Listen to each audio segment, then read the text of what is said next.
সুন্দরবন শুধু একটি বন নয়, এ যেন প্রকৃতির নিজের হাতে আঁকা এক অপূর্ব ছবি। নদীর শান্ত জলে নৌকা যখন ধীরে ধীরে এগিয়ে যায়, দুপাশে চোখে পড়ে সবুজের অপূর্ব সমারোহ। কোথাও গোল পাতার সারি, কোথাও ঘন গাছপালা, আর চারপাশে এক অদ্ভুত নীরবতা। এই নীরবতার মাঝেও যেন প্রকৃতি কথা বলে, নদীর ঢেউয়ের শব্দে, বাতাসের স্পর্শে, আর গাছের পাতার মৃদু দোলায়। সুন্দরবনের নদীপথে চলতে চলতে মনে হয় শহরের ব্যস্ততা যেন অনেক দূরে কোথাও হারিয়ে গেছে।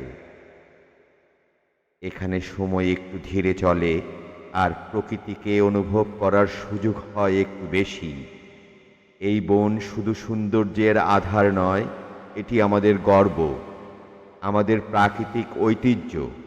বিশ্বের বৃহত্তম ম্যানগ্রোভ বন সুন্দরবন বাংলাদেশের প্রকৃতির এক অমূল্য সম্পদ। আর এই সবুজের গভীরে বাস করে অসংখ্য প্রাণী ও পাখি, যাদের জীবন এই বন আর নদীর সঙ্গে ওতপ্রোতভাবে জড়িয়ে আছে।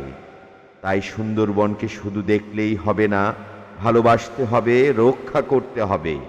কারণ সুন্দরবন বেঁচে থাকলে বেঁচে থাকবে প্রকৃতির এই অপূর্ব সৌন্দর্য। সুন্দরবন প্রকৃতির নীরব কবিতা, বাংলাদেশের এক অনন্য গর্ব।